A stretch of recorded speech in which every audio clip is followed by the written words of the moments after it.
Hello, എല്ലാവർക്കും നമസ്കാരം. എൻ്റെ ഒരു പുതിയ വീഡിയോയിലേക്ക് സ്വാഗതം. അപ്പോൾ ഞാൻ കഴിഞ്ഞ ദിവസം, അതായത് ഒരു 2 ദിവസം മുമ്പിട്ട വീഡിയോ, തുർക്കിയിലെ ഹമാം എന്ന് പറയുന്ന ആ വീഡിയോ ഭയങ്കര വൈറലായി. എല്ലാവരും നല്ല സപ്പോർട്ട് തന്ന്, എല്ലാവരും നല്ല കമൻസൊക്കെ ഇട്ട് നമ്മളെ പ്രോത്സാഹിപ്പിച്ചു. അപ്പോൾ തീർച്ചയായിട്ടും അത് എനിക്ക് നല്ലൊരു എൻകറേജ്മെൻ്റാണ് നെക്സ്റ്റ് വീഡിയോ ചെയ്യാൻ വേണ്ടിയിട്ട്. അപ്പോൾ ഇന്ന് ഞാൻ നിങ്ങളോട് സംസാരിക്കാൻ പോകുന്നത്, നമ്മുടെ ക്യാപ്ഷനിൽ കാണുന്നത് പോലെ തന്നെ പുലി പോലെ വന്നത് എലി പോലെ പോയി എന്നുള്ള ഒരു കഥയാണ് പറയാനായിട്ട് പോകുന്നത്. പക്ഷേ അത് നമ്മൾ തമാശയായിട്ട് പറയുന്നുണ്ടെങ്കിൽ തന്നെയും ദൈവത്തിൻ്റെ വലിയൊരു അനുഗ്രഹത്തിന് നന്ദി പറഞ്ഞുകൊണ്ടാണ്. പക്ഷേ നമ്മൾ ഏത് വലിയ കാര്യങ്ങൾ നടക്കുമ്പോഴും അത് പിന്നീട് നമ്മുടെ ലൈഫിൽ തമാശയായിട്ട് ഭവിക്കുന്നത് നമ്മൾ ശ്രദ്ധിച്ചിട്ടുണ്ടല്ലോ. ഇപ്പം നമ്മൾ പഴയ കാലങ്ങളിലൊക്കെ നമ്മൾ പുറകോട്ട് തിരിഞ്ഞ് നോക്കുവാണെങ്കിൽ നമ്മുടെ ലൈഫിൽ ദുഃഖകരമായ പല സംഭവങ്ങൾ, അല്ലെങ്കിൽ നമ്മൾ ഒത്തിരി സ്ട്രഗിൾ ചെയ്ത കാര്യങ്ങൾ, അല്ലെങ്കിൽ നമ്മുടെ ഫ്രണ്ട്സുമായിട്ട് നമ്മൾ കഷ്ടപ്പെട്ട കുറച്ച് കാര്യങ്ങൾ, അതൊക്കെ ഇന്ന് പറഞ്ഞ് ഓർക്കുമ്പോൾ ഭയങ്കരമായിട്ട് ചിരിക്കും. ഞാൻ വീഡിയോസൊക്കെ കണ്ടിട്ടുണ്ട്. ചില പോലീസുകാർ പിടിച്ച കഥകൾ, അന്നൊക്കെ അവർ സ്റ്റേഷനിൽ പോയി നിന്ന് അവർ എന്താ പറയുക, ഫ്രണ്ട്സൊക്കെ ആയിട്ട് അങ്ങനെ പോയി പ്രശ്നങ്ങളൊക്കെ ആയിട്ട് അവർ പോലീസിൻ്റെ അടുത്ത് പോയി. അന്നൊക്കെ അവരത് ഒത്തിരി സ്ട്രെസ് അനുഭവിച്ചു. വീട്ടുകാരിൽ നിന്നെല്ലാം കഷ്ടപ്പാട് എല്ലാം അനുഭവിച്ച, നാട്ടുകാരിൽ നിന്നെല്ലാം വെറുപ്പെല്ലാം സമ്പാദിച്ച് എല്ലാം വന്നിരിക്കുന്ന കാലമായിരുന്നു അന്ന്. എന്നാൽ ഇന്നത് തിരിഞ്ഞു നോക്കുമ്പോൾ എല്ലാവരും അത് തമാശയായിട്ട് ചിരിച്ച് പറയുന്നത് പോലെ തന്നെ ഞാനും ഈ ഒരു കാര്യം പറയും. അതുകൊണ്ട് നിങ്ങൾ ഒരിക്കലും വിചാരിക്കരുത് ഞാൻ വലിയൊരു കാര്യത്തെ നിസ്സാരവൽക്കരിച്ച് കാണുവാണ് എന്ന് വിചാരിക്കരുത്. തീർച്ചയായിട്ടും ദൈവത്തിൻ്റെ ഒരു വലിയ കാര്യം എന്ന്, അല്ലെങ്കിൽ അതിനെ ഞാൻ നന്ദിയോടെ ഓർത്തുകൊണ്ട് തന്നെ നമ്മളൊരു തമാശ രീതിയിൽ ഇത് അവതരിപ്പിക്കുകയാണ്.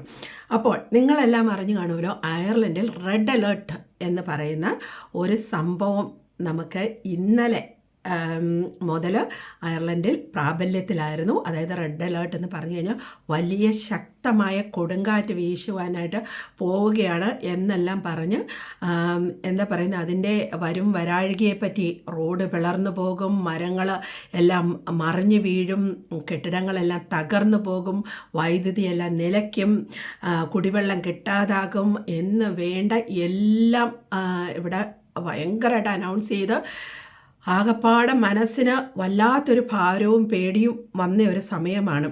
അപ്പോൾ ശരിക്കും നന്നായിട്ട് എല്ലാവരും പ്രാർത്ഥിച്ചിരുന്നു, ദൈവമേ യാതൊരു പ്രശ്നങ്ങളും നടക്കരുതേ എന്ന് ഓർത്ത് എല്ലാവരും ഇതെല്ലാം ചെയ്തിരുന്നു.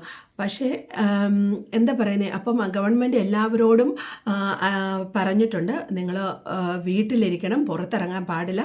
കാരണം അയർലൻഡിലെ മൊത്തം ട്രാൻസ്പോർട്ടേഷൻ, ബസ് സർവീസ് എല്ലാം നിർത്തി വച്ചിരിക്കുകയാണ്. അതുകൊണ്ട് നിങ്ങൾ പുറത്തിറങ്ങരുതെന്ന്. പിന്നെ ഒരു നേഴ്സായ ഞാൻ ഡ്യൂട്ടിക്ക് വരാതെ ഒരു നിവൃത്തിയില്ല. കാരണം നമുക്കറിയാലോ, കൊറോണ സമയത്തും എന്താ പറയുന്നത്, ഈ മഹാമാരികൾ വരുമ്പോഴും പുറത്തിറങ്ങുന്ന 2 ആൾക്കാരാണ് പോലീസുകാരും നഴ്സസും. അപ്പം നമ്മൾക്ക് ഈ പറയുന്ന കൊടുങ്കാറ്റും ബാധകമല്ല, അല്ലെങ്കിൽ വൻ മഹാമാരിയൊന്നും ബാധകമല്ല. നമ്മൾ ഇതിനെല്ലാം ഫേസ് ചെയ്യണമല്ലോ. അപ്പം എന്താണെങ്കിലും നമ്മൾ വന്നേ പറ്റത്തുള്ളൂ. അപ്പം നമുക്കത് പറ്റില്ലെന്ന് പറഞ്ഞ് നമുക്ക് ഇരിക്കാൻ പറ്റില്ല. അപ്പോൾ നമ്മൾ എന്താ പറയുക, വീട്ടിൽ നിന്ന്, അപ്പോൾ ഹോസ്പിറ്റലിൽ നിന്ന് ഓൾറെഡി വിളിച്ചു പറഞ്ഞു, നിങ്ങൾ ഒരു പെയർ ഓഫ് ഡ്രസ്സ് കൊണ്ടുവരണം, നിങ്ങൾക്ക് ഹോട്ടലിൽ റൂം അറേഞ്ച് ചെയ്തിട്ടുണ്ട്. അപ്പോൾ ഞാൻ നൈറ്റ് ഡ്യൂട്ടിക്കാണ് വരുന്നത്. അപ്പോൾ നിങ്ങൾ നൈറ്റ് കഴിഞ്ഞ് ആ ഹോട്ടൽ മുറിയിൽ താമസിക്കണം. അത് കഴിഞ്ഞിട്ട് എന്തെങ്കിലും ഉണ്ടെങ്കിൽ അവർ ഇടയ്ക്ക് ഹോട്ടൽ മുറിയിൽ നിന്ന് വിളിപ്പിക്കും, എന്തെങ്കിലും അപകടങ്ങളൊക്കെ വന്നു കഴിഞ്ഞാൽ. കാരണം പേഷ്യൻസ് ധാരാളം വന്നു കഴിഞ്ഞാൽ അവരെ കെയർ ചെയ്യാൻ. അതുപോലെ തന്നെ നമുക്ക് വൈകിട്ട് വീട്ടിൽ പോകാനായിട്ട് നിവർത്തിയില്ല, കാരണം അതുപോലത്തെ ഒരു ഇതാണ് പ്രെഡിക്റ്റ് ചെയ്തിരിക്കുന്നത്. അപ്പോൾ അതുകൊണ്ട് നിങ്ങൾ ഹോട്ടലിൽ സ്റ്റേ ചെയ്യണമെന്നൊക്കെ പറഞ്ഞു. അപ്പം ഞാൻ വീട്ടിൽ നിന്ന് കുറേ സാധനങ്ങൾ പെട്ടിയിൽ അടുക്കി വയ്ക്കുക. ഒരു ജോഡി ഡ്രസ്സാണ് പറഞ്ഞതെങ്കിൽ ഞാനൊരു 2-3 ജോഡി എടുത്തു. കാരണം എന്ന് വെച്ചാൽ എൻ്റെ മനസ്സിൽ ഞാൻ മരിക്കാൻ പോവുകയാണ്. ഞാൻ മരിക്കാൻ പോവുകയാണ്. അപ്പോൾ എനിക്ക് ഈ വീട്ടിലുള്ളവരെയൊക്കെ തിരിച്ച് കാണാൻ പറ്റുമോ എന്നൊക്കെ ഓർത്ത് ഞാൻ ആകെ വിഷമിച്ചിരിക്കുക. കാരണം എല്ലാവരും വീട്ടിൽ സേഫായിട്ടിരിക്കുകയാണല്ലോ. അപ്പോൾ നമ്മളിപ്പം ഹോസ്പിറ്റലിൽ നിന്ന് ഹോട്ടലിലേക്ക് പോകുന്നത് നടന്നാണ് പോകുന്നത്. അപ്പോൾ ഈ കൊടുങ്കാറ്റിൽ നമ്മൾ പറന്നു പോവുകയോ, അല്ലെങ്കിൽ നമുക്ക് വലിയ അപകടം, നമ്മുടെ തലയിലോട്ട് മരം, കെട്ടിടം എന്തെങ്കിലുമൊക്കെ വീഴുകയോ ഒക്കെ ചെയ്തു കഴിഞ്ഞാൽ നമ്മളുടെ കാര്യം തീർന്നു. അപ്പോൾ അതെല്ലാം പ്രതീക്ഷിച്ചാണ് ഞാൻ പോകുന്നത്. അപ്പോൾ എല്ലാവരോടും ദുഃഖമായിട്ട് യാത്ര പറഞ്ഞു. ഞാൻ എന്നാ വരുന്നതെന്ന് അറിയില്ല എന്നൊക്കെ പറഞ്ഞ് ദുഃഖകരമായിട്ട് യാത്ര പറഞ്ഞ് ഞാൻ അവിടെ നിന്ന് പോന്നു. അപ്പോൾ ഈ പറഞ്ഞതുപോലെ വൈകിട്ട് മുതൽ കാറ്റടിക്കാനായിട്ട് തുടങ്ങി. കാറ്റും മഴയും എല്ലാം സ്റ്റാർട്ട് ചെയ്തു. അപ്പോൾ എല്ലാവരും ഭയത്തോടെ ഇരിക്കുക.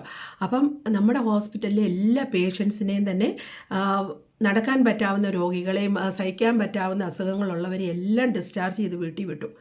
പക്ഷേ നൈറ്റ് ഡ്യൂട്ടിക്ക് ചെന്ന മുതൽ രാവിലെ വെളുക്കുന്നത് വരെ എൻ്റെ ദൈവമേ എന്തുമാത്രം പേഷ്യൻ്റ് അഡ്മിഷന് വന്നിരിക്കുന്നതെന്ന് പറഞ്ഞു കഴിഞ്ഞാൽ പറയാൻ നിവർത്തിയില്ല. കാരണം ചിലരുടെ മെൻ്റൽ സ്ട്രെസ് കൊണ്ട്, അതുപോലെ തന്നെ ഗർഭിണികളായവർക്ക് പെട്ടെന്ന് അവരുടെ വിഭ്രാന്തി കൊണ്ടാണെന്ന് തോന്നുന്നു, അവരുടെ കുഞ്ഞനങ്ങുന്നില്ല, അല്ലെങ്കിൽ അങ്ങനെ പലവിധ പ്രശ്നങ്ങളായിട്ട് നമ്മുടെ വാർഡ് മുഴുവനും പേഷ്യൻറ്റിനെ കൊണ്ട് നിറഞ്ഞു. അപ്പോൾ നമ്മൾ മരിക്കാൻ പോകുന്ന ആൾക്കാരല്ലേ, അപ്പോൾ റിലാക്സേഷന് വേണ്ടിയിട്ട് നമ്മൾ നോക്കിക്കും. നമുക്ക് ഇതിനെപ്പറ്റി ഒന്ന് ചിന്തിക്കാൻ പോലും സമയം കിട്ടാത്ത പോലെ പേഷ്യൻ്റ്. അപ്പം നമ്മളിങ്ങനെ തിരക്കായിട്ടെല്ലാം ഇരിക്കുകയാണ്. അപ്പോൾ രാവിലെ ആയപ്പോഴത്തേക്കും കാറ്റ് വീശിയടിക്കാനായിട്ട് തുടങ്ങി. ഒരു 6 മണി മുതലാണ് കൊടുങ്കാറ്റടിക്കുന്നത് എന്നാണ് പറഞ്ഞത്. അപ്പോൾ ഏകദേശം ഒരു 4 മണി ആയപ്പം മുതൽ ശക്തമായിട്ട് കാറ്റടിക്കാനായിട്ട് തുടങ്ങി. അപ്പോൾ ഈ കാറ്റിങ്ങനെ വരുമ്പം അവർ പറഞ്ഞിരിക്കുന്ന ഉച്ചയോടാകുമ്പോഴത്തേക്കും വലിയ കൊടുങ്കാറ്റടിക്കും, അപ്പോൾ പ്രശ്നമാകുന്നു. അപ്പോൾ നമ്മൾ പേടിയോടെ ജനലിൽ കൂടെ എല്ലാം പുറത്തേക്ക് ഈ തിരക്കിനിടയിൽ നോക്കിക്കൊണ്ടിരിക്കുകയാണ്.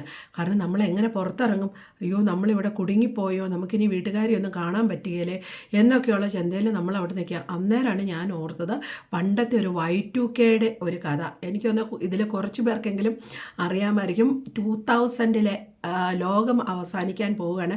2000 വർഷത്തെ ഈ ബൈബിളിൽ പറഞ്ഞിട്ടുണ്ട്, ഭഗവത്ഗീത പറഞ്ഞിട്ടുണ്ട്, ഖുറാനിൽ പറഞ്ഞിട്ടുണ്ട് 2000 വർഷത്തിൽ ഈ ലോകം അവസാനിക്കുമെന്ന്. പിന്നെ കുറേ പ്രവചനം ചെയ്യുന്ന ആൾക്കാരെല്ലാം വന്ന് പറഞ്ഞു 2000 ലോകം അവസാനിക്കുവാണെന്ന് പറഞ്ഞ്.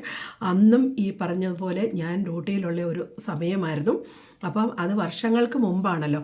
അപ്പം അന്ന് ഞാൻ നഴ്സിംഗ് ജസ്റ്റ് കഴിഞ്ഞ ഒരു സമയമാണ്. അപ്പോഴാണ് ഈ ഒരു അനൗൺസ്മെൻറ്റ് വന്ന്. അന്നും ഈ പറഞ്ഞതുപോലെ മരണത്തെ മുന്നിൽ കണ്ടുകൊണ്ട് എന്താ പറയുന്നത്, ഈ ഇപ്പം മരിക്കുമെന്നുള്ള രീതിയിലാണ് നമ്മൾ ഹോസ്പിറ്റലിൽ നിന്ന്. അപ്പോൾ അന്നും ഈ പറഞ്ഞ് മറ്റാളുകളെല്ലാം വീട്ടിൽ സുഖമായിട്ടിരിക്കുകയാണ്. അവർ മരിച്ചാലും മരിച്ചില്ലെങ്കിലും അവർക്ക് വീട്ടിൽ കിടന്ന് മരിക്കുക. അപ്പോൾ നമ്മൾ ഹോസ്പിറ്റലിൽ വന്ന് റെഡിയായിട്ടിരിക്കണം എന്നാണ് പറഞ്ഞത്. അപ്പോൾ അന്ന് ഇതുപോലെ തന്നെ Y2K പേടിപ്പെടുത്തുന്ന ഇതെല്ലാം കഴിഞ്ഞ് പ്രാർത്ഥിച്ച് പല പള്ളികളിലെല്ലാം പ്രാർത്ഥന നടന്ന് അങ്ങോട്ടും ഇങ്ങോട്ടും പ്രാർത്ഥിച്ച് ഹോസ്പിറ്റലിൽ പ്രാർത്ഥിച്ച് എല്ലാം കഴിഞ്ഞ് എല്ലാവരും രാത്രി 12 ആകുമ്പം ലോകം പൗഡറായി പോകും എന്നാണ് പറഞ്ഞത്, പൊടി പോലെ ആയി പോകും എന്നാണ് പറഞ്ഞത്. അപ്പോൾ നമ്മൾ മരണത്തെ സ്വീകരിക്കാനായിട്ട് നമ്മളിങ്ങനെ റെഡി ആയിട്ടിരിക്കുകയായിരുന്നു. അപ്പം രാത്രി 11:45 അപ്പോൾ എല്ലാവരും അങ്ങോട്ടും ഇങ്ങോട്ടും നോക്കി കരയാനൊക്കെ തുടങ്ങി. മരിക്കുകയാണ്, നമ്മൾ മരിക്കാൻ പോവുകയാണ്, അങ്ങനത്തെ രീതിയിൽ നോക്കി എല്ലാം ഇരുന്ന് നമ്മൾ കരച്ചിലും ബഹളവും ഒക്കെ ആയിട്ട് ഡ്യൂട്ടിക്കിടയിലാണേലും ഭയങ്കര പ്രശ്നം എല്ലാം നടന്ന് രാത്രി 12 മണി ആകാൻ 1 മിനിറ്റ് തീർന്നു. ഇനി 1 മിനിറ്റ് കൂടെ ഉള്ളൂ. അങ്ങനെ പറഞ്ഞ് നമ്മൾ നോക്കിക്കൊണ്ടിരിക്കുകയാണ്. 12 കഴിഞ്ഞു, ഒന്നും സംഭവിക്കുന്നില്ല. നമ്മളെ തൊട്ട് നോക്കുവാണ് മരിച്ചോ എന്നറിയാനായിട്ട്. ഇനി തോന്നുന്നതാണോ? അപ്പോൾ ഈ ആൾക്കാരെല്ലാം പറയത്തില്ലേ, സ്വർഗത്തിൽ പോയാലും നമുക്ക് അത് മനസ്സിലാകും നമ്മുടെ ആത്മാവായിരിക്കും. ഇത് ഒറിജിനൽ ശരീരമാണോ അതോ ആത്മാവാണോ എന്നറിയാൻ വയ്യാതെ നമ്മൾ നമ്മുടെ ദേഹത്തെല്ലാം ഇങ്ങനെ തൊട്ട് നോക്കുകയെല്ലാം ചെയ്തു. അപ്പം എല്ലാവരും ഇത് തന്നെ, എല്ലാവർക്കും ഭയങ്കര ടെൻഷൻ. അത് കഴിഞ്ഞ് കുറേ കൂടെ നമ്മൾ വെയിറ്റ് ചെയ്തു. എന്നാൽ 1 മണിക്ക് മുമ്പ് ഇത് സംഭവിക്കും. കാരണം 12-ാം നാഴിക എന്ന് പറയുന്നത് ഓരോ രാജ്യത്തും വ്യത്യാസമുള്ളൂ. അപ്പം ഞങ്ങൾ ഏകദേശം എല്ലാ രാജ്യത്തെയും 12 മണി കഴിയുന്നത് വരെ നോക്കിയിരുന്നു. എന്താ പറയുന്നത്, ഈ പ്രവചിച്ചതിൻ്റെ ഒരു പോയിൻ്റ് പോയിട്ട് ഒന്നും സംഭവിക്കാതെ ഈ 2000 വർഷം അങ്ങനെ കടന്നുപോയി. അപ്പോൾ അതെനിക്കൊരു അനുഭവമുണ്ട്. അപ്പോൾ അതുപോലെ ഒരു അനുഭവമായിരുന്നു ഇത്. അപ്പം ഞാൻ ഇന്ന് ശരിക്കും ഇന്നെൻ്റെ മരണം എന്നോർത്തുകൊണ്ട് തന്നെ വന്നതാണ്. അപ്പോൾ പിന്നെയും ഞാൻ തൊട്ട് നോക്കി, ഞാൻ ജീവിച്ചിരിപ്പുണ്ട്. അപ്പോൾ ഹോസ്പിറ്റലിൽ നിന്ന് നമുക്ക് ചെയ്ത ഒരു വലിയ കാര്യം എന്താണെന്ന് പറഞ്ഞു കഴിഞ്ഞാൽ, നമുക്ക് നല്ല ഒരു കെയറാണ് ഹോസ്പിറ്റലിൻ്റെ അതോറിറ്റിയിൽ നിന്ന് കിട്ടിയത്. നമുക്ക് നല്ല അടിപൊളി ഹോട്ടലിൽ നല്ല റൂമെല്ലാം അവരെടുത്തു തന്നു. അതുപോലെ നമുക്ക് സിംഗിൾ റൂം തരികയും നമ്മൾ ഡ്യൂട്ടി കഴിഞ്ഞ് വന്ന് അതിനുള്ള എല്ലാവിധ അറേഞ്ച്മെൻറ്റ്സ് അവർ ചെയ്യുകയും എല്ലാം ചെയ്തു. അപ്പം ഞാനിപ്പോൾ ഈ ഹോട്ടലിലിരുന്നാണ് ഇത് സംസാരിക്കുന്നത്. എനിക്ക് ഇന്ന് നൈറ്റ് ഡ്യൂട്ടി ഉണ്ട്. അപ്പോൾ ഞാൻ നൈറ്റിന് പോകാനായിട്ട് റെഡി ആയിട്ടിരിക്കുകയാണ്. അപ്പോൾ അതിനു മുമ്പാണ് ഈ വീഡിയോ എടുക്കുന്നത്. അപ്പം രാവിലെ നമ്മൾ ഹോട്ടലിലോട്ട് വരുന്ന സമയത്ത് നല്ല കാറ്റുണ്ടായിരുന്നു. ആ കാറ്റ് എന്ന് പറഞ്ഞു കഴിഞ്ഞാൽ നമ്മൾ ഈ നടന്നു പോകുമ്പോൾ കാല് വേച്ച് പോകുന്ന രീതിയിലുള്ള ഒരു കാറ്റായിരുന്നു. എന്നിരുന്നാൽ പോലും വലിയ കുഴപ്പമില്ലായിരുന്നു. അപ്പം ഇപ്പോൾ ഒരു ഉച്ചയല്ല, ഒരു 11 മണിയായപ്പോഴത്തേക്കും എല്ലാം കെട്ടടങ്ങി, യാതൊരു പ്രശ്നവുമില്ല. അത് ഡബിളിലെ കാര്യമാണ് ഞാൻ പറയുന്നത്. പക്ഷേ ചില കൗണ്ടി എന്ന് പറഞ്ഞാൽ കുറച്ച് ഗ്രാമപ്രദേശത്ത് ചില നാശനഷ്ടങ്ങളെല്ലാം വന്നു എന്ന് നമ്മൾ കേൾക്കുന്നുണ്ട്.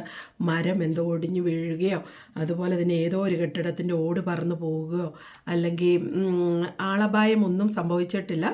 അങ്ങനെ ചെറിയ രീതിയിലുള്ള നഷ്ടങ്ങൾ, പിന്നെ ഇലക്ട്രിസിറ്റി പോവുകയോ വാട്ടർ നിന്ന് പോവുക, അതൊന്നും നമ്മളെ ബാധിച്ചില്ല ഈ ഡബ്ലിൽ. എനിവേ ദൈവം നമുക്ക് വലിയൊരു കരുണ ചെയ്തു. അതുകൊണ്ട് ഞാൻ എഗെയിൻ ഒരു വലിയ കാര്യത്തിൽ അപ്പോൾ വേറൊരു കാര്യം പറയാൻ മറന്നുപോയി. ഇതുപോലെ തന്നെ കൊറോണയുടെ സമയത്താണെങ്കിലും കോവിഡുള്ള പേഷ്യൻസ് ഫുള്ള് കിടക്കുന്ന വാർഡിൽ നമ്മൾ വർക്ക് ചെയ്യാനായിട്ടുള്ളൊരു സാഹചര്യം ഉണ്ടായി. അപ്പോഴാണെങ്കിലും അപ്പോൾ ആദ്യത്തെ പേഷ്യൻ്റ് അന്നേരം ഞാൻ സൗദിയിലാണ്.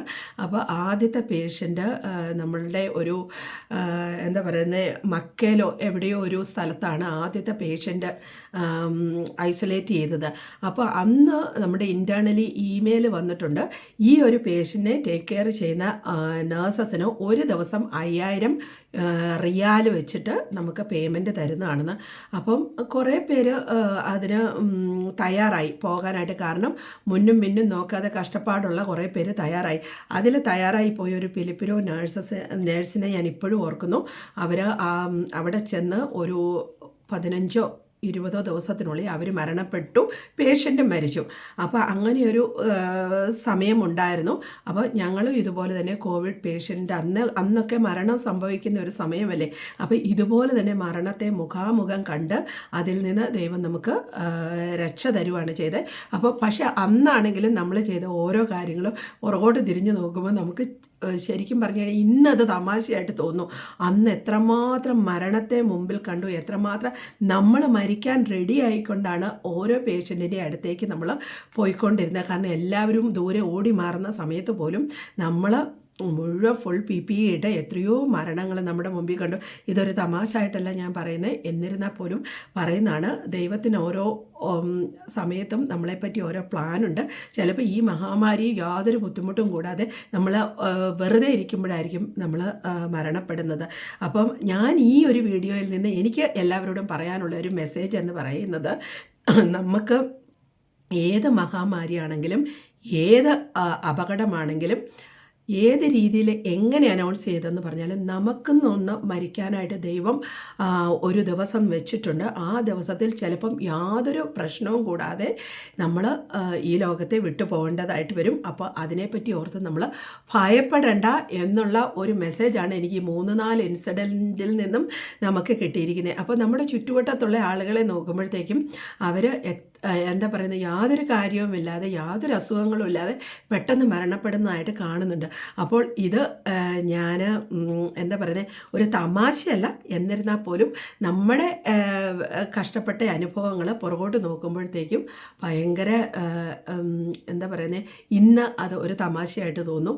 അപ്പോൾ ഇന്നത്തെ അയർലൻഡിൽ നടന്ന ഈ സംഭവം എനിക്ക് തീർച്ചയായിട്ടും തോന്നുന്നു പുലി പോലെ വന്ന് എലി പോലെ പോയി എന്നാണ്. ദൈവം അതിനൊരു കാര്യം നമുക്ക് തന്നു. എന്താണെങ്കിലും നിങ്ങൾ എൻ്റെ ഈ വീഡിയോ കണ്ടിരുന്നതിന് ഒത്തിരി നന്ദി. നിങ്ങൾ മുന്നോട്ടും സപ്പോർട്ട് ചെയ്യുക. ചെറിയ വീഡിയോസും ഒക്കെ ആയിട്ട് ഞാൻ ഇനിയും നിങ്ങളുടെ കൂടെ ഉണ്ടാവും.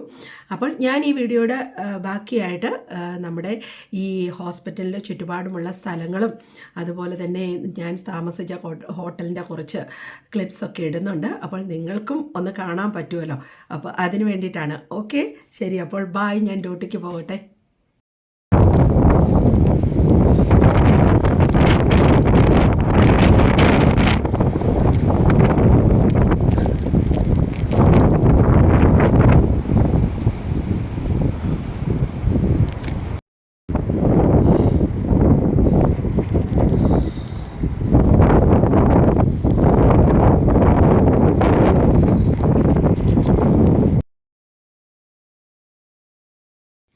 അപ്പോൾ ഇതാണ് ഞാൻ താമസിച്ച കസിഡി എന്ന് പറയുന്ന ഹോട്ടൽ. ഇവിടെ വലിയ കുഴപ്പമില്ലാത്ത റൂംസും എല്ലാമാണ്.